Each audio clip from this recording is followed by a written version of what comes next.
Hello plant lovers and welcome back to Fun with Plants. So for today's video, we will be talking about this plant which is the Hoya carnosa, otherwise known as wax plants, okay?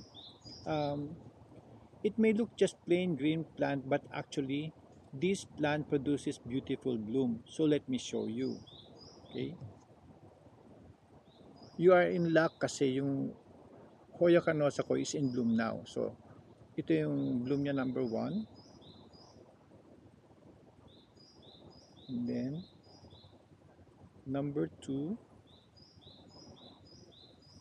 and then number 3. Okay,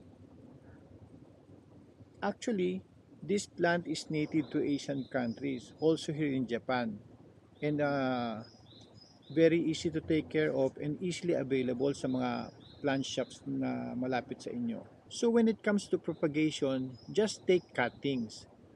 Just look for some aerial roots. For example, makita nyo yung ating bulaklak na yan, meron siya ritong parang mga maliit na ugat. So pwede mo siya ritong putulin, and then you can just put it in water. So okay, you could root it up in water, in either water or sphagnum moss. This particular plant can withstand direct sunlight but not too much.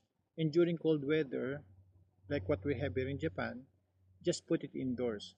It can actually withstand cold weather, but just to be safe, just keep it inside your house, okay? Enough talking. I think it's time for PBR, which is plant B-roll.